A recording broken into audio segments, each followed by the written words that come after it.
bottom left-hand position.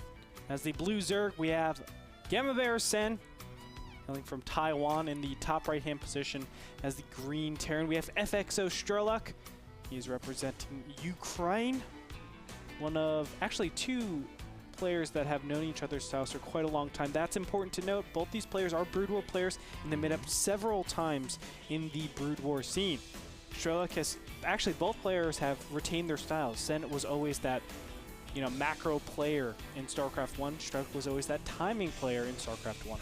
Yeah. So it's interesting to see both of them transition with the similar styles very easily into StarCraft 2. In fact, if we look at StarCraft 2 history, Sen has matched up against Strelok 10 times, and Sen's coming on top 6-4. The most important relevant information, because some of this data goes back to 2010.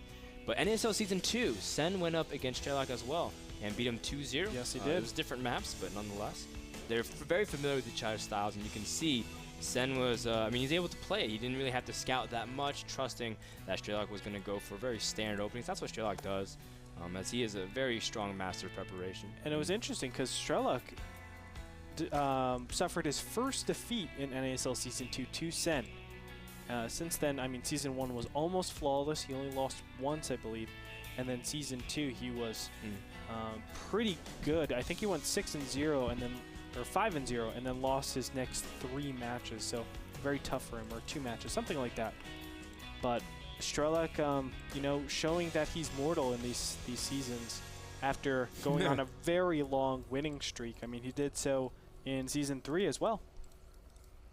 Yep, so Strelok, he is going for gasless at the start, not necessarily going for 2 racks, but he did start Command Center first last time on Odyssey, but this time he's going to go for just a quick Command Center. He's going to place on the low ground as well.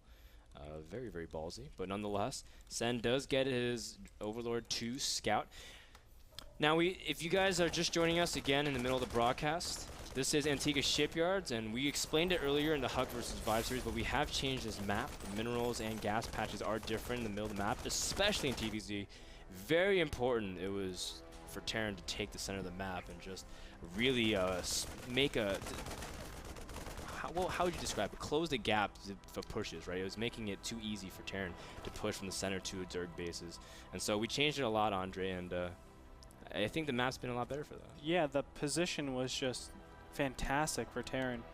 And then once they established their expansion, which was sometimes a gold, sometimes it was just blue, but still, once they established that, they have another, what is that, like 7 minutes, 8 minutes to actually mine from that. It depends on how many mules are dropped there, but they still have a lot of time and sustainability for that type of position to happen, where you have center control and you're just attacking the extreme bases. Well, now, yes, you have that time, but it's a lot weaker. So as soon as the natural and the main start to dry out, these 2 positions, this top right-hand position and this position over here, as soon as they start to mine out, well, now you're only on 1.5 base economy rather than 2 base economy. And it does weaken you. If you wanted to look at it in economy, that is 75% of what it should have been, or, you know, or at least 2 base. It's 75% what it should have been, which is a 75% army, or 25% weaker army. Yeah. Now, let's check in on what Strelok's doing. You can see that he's going for the 3rd command center directly after his barracks. This is super greedy, and this is very meta as well.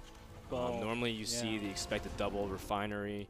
You can expect Hellions or something, but Strelok going for one of the most greediest things you can ever do in ZVT. And you can see that initially Sen sends a Zergling out, but doesn't really get much information. I don't think he even caught the saturation or the lack of saturation in Strelok's natural.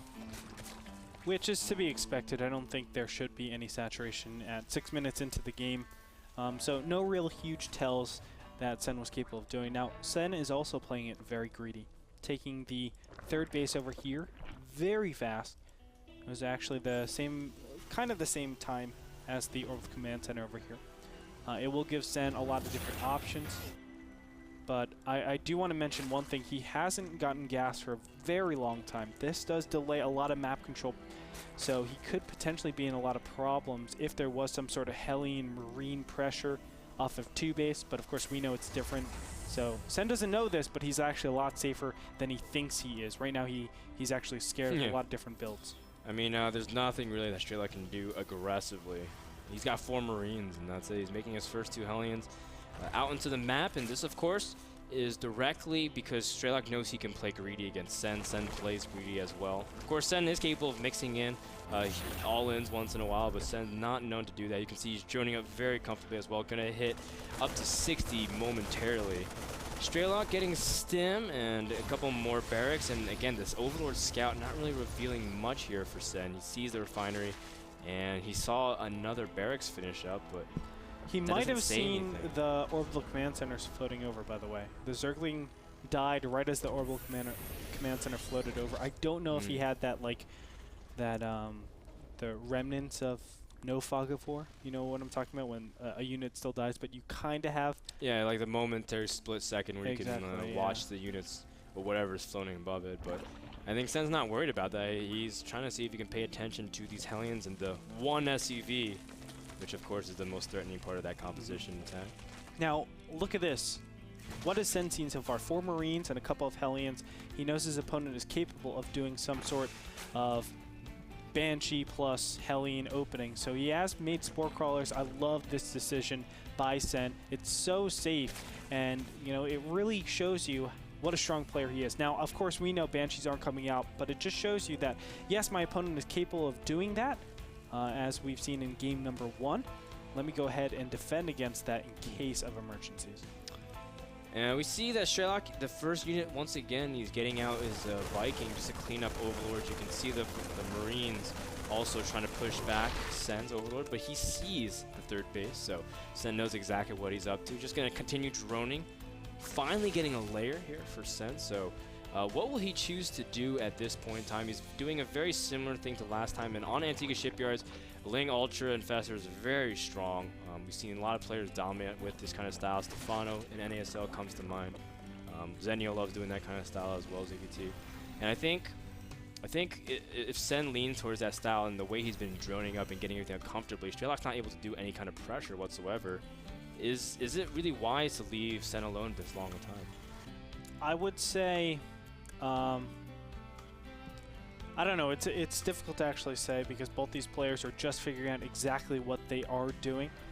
I think it's okay, seeing as you are getting a pretty good economy. These 3 mules actually make up a lot of the difference. Look at the income difference. It's basically the same. So even though there's such a dramatic increase in harvesters, the 3 orbital command centers really help out quite a bit. So I don't think it's that big of a deal. Zergling Ultra is strong, but it's strong because of the 2 base Zergling Ultra, where you get 2 base upgrades and then you get your 3rd base. And why that's powerful is because you always have that upgrade advantage, whereas this game in particular, you won't have a huge window where 5-3 Ultras are going to be very relevant. So I would say that that style isn't too relevant right now for the build orders that we have. You should be going towards just a standard opening, whether it be Zergling, Baneling, Infestor, and then you start taking up to, let's say, you know, Ultras, or more standard I think would be Brood Lords from there, or you just look to do some huge pressure with Zerg and Balins at this mid-game stage. Yeah, because this is always the toughest part about Antigua Shipyard, the Zerg searching for their 4th base. You can see Strelok scout it with his Viking and send a force to try to deal with it. Oh, and Sen also is revealed for another 4th base attempt. Now, this drop really shouldn't be able to do anything, really, if it drops to 3rd base. But the fact that he's going up against this wall here is also fantastic. And Sen is just forced to play defense.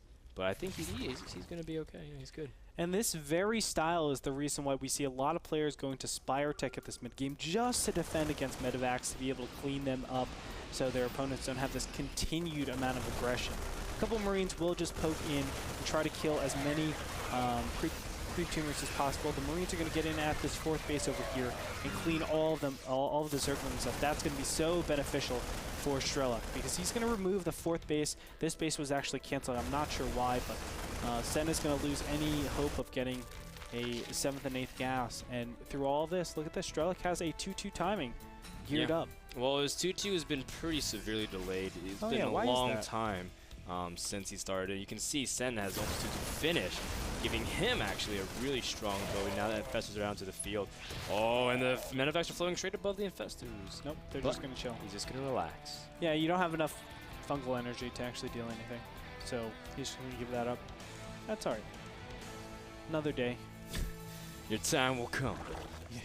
But Strelok, he's got a pretty good macro setup going up. Now, last time Strelok around this time would be going for his 2-2 timing, but you can see it got slightly delayed because he's microing his medevacs and marines a lot. He's just going to buy more time, sending more medevacs out into the field. Sen finally preparing Aspire. He's getting roaches also in this composition this time around as he sees, again, Strelok leaning over to that marine tank. But again, Strelok's going to move out here, try to see if he can hit that 2-2 timing. Glio Reconstitution is just about to finish. This is Roach, Zergling, Baneling, Infestor. Actually, minus the Banelings, forget that. Centrifugal Hooks is almost finished. No, it's not. I'm sorry. 60 seconds away. So that's quite substantial. I take it back, Frodan. That's totally okay, man. Oh, Sen having his units on a move command and sacrificing 15-20 Zerglings very easy there for Strelok. Strelok is maxed.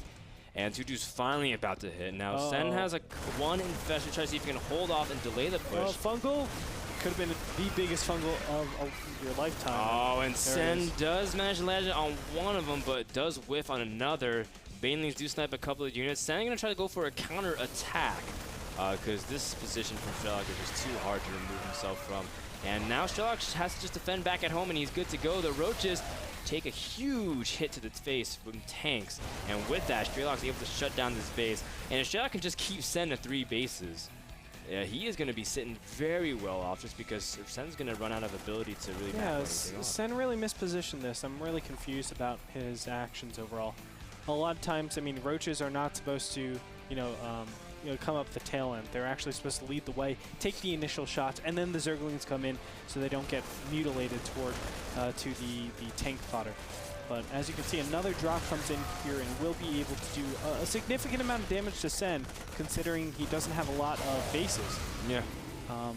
And through all of this, Strelok will actually keep all of his siege tanks and marines in the bottom right-hand push, and he'll be able to congregate all of his units together and push in for an even stronger push than we had before. And I think the Sen is even less equipped for this attack, because he has 7 Corruptors out in the field, or at least 7 Corruptors coming out on the field.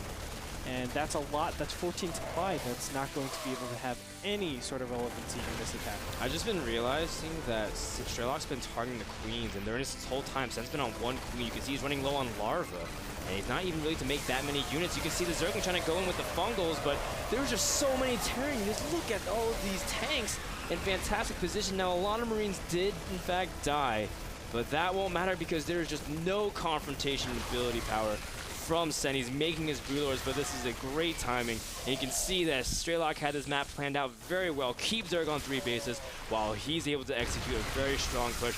Roaches are trying to come in here, but they are going to get lit up by the Terran army. Sen trying to expand to the top left side, but really won't have enough time by the time Strelok's able to finish up this push here. Yeah, and he's just waiting for those Broodlords to pop out. They will pop out in time, but the 3rd base looks to be under attack, and he just has to focus that down if he wants it to go down. Very nicely played by Strelok. Now, here's a perfect example of how you can go Marines, Thors, and Vikings to deal with his opponent's army composition and have no troubles whatsoever. And it's because, of course, he can just overpower and out-macro his opponent. It's a really good way to actually deal with it because Sen has no capabilities of really maxing out with this composition. Because even if, oh man, Strelok has discovered those bases as well. He's got a few Marines picking it off. Now, Sen does clean up the majority of the units. In fact, actually, there's no attacking units left here from Strelok, and his medevacs are out of energy as well, so he's done a pretty good job there holding the front. The Thor and the Vikings also arrive to the battle, and there it is. There's no real answer to tanks, really pushing the Infestors back, and with no ability to answer, GG comes out of Sen. Strelok takes game number 2 on Antigua Shipyards, tying the series and keeping his hopes alive. Yeah, really nicely played. I have to say, Sen, I think he was still in an uncomfortable position with his 4th base and his 5th base being continually targeted down. He needed that extra economy, especially for his opponent powering up like that. He didn't know he had that 2-2 timing. Actually, he shouldn't have had that 2-2 timing. It was a little bit of a misstep by Strelok. Yeah, it was really delayed. But still, I mean, Strelok with a beautiful push, great positioning, making sure he's very passive with it, and then just poking, killing that 4th base, coming back, making sure to do a little bit of aggression, to bait all those units away, and then to drop back. It was just beautifully played. I think one thing that Sen could have done, as we were talking about, get the Spire. Make sure you can take out those medevacs. That's a key thing. Or at least Corruptors. I don't care. Something to take out those medevacs. But with the medevacs and Marines just doing their damage and forcing his opponent to be in really uncomfortable positions, he could never keep his 4th and 5th base. Yeah, that 4th base so critical, as Sen was powering droning at that point and didn't really have an answer to Strelok's positioning. Game number 2 was brought to you by iBuyPower, the pre-assembled PC company where you can get your own personal computer just already assembled by the time you get home. Go to iBuyPower.com and check it out. Don't go anywhere. Game number 3 between Strelok and Sen. Who will take control of the division? Again, find out after this break.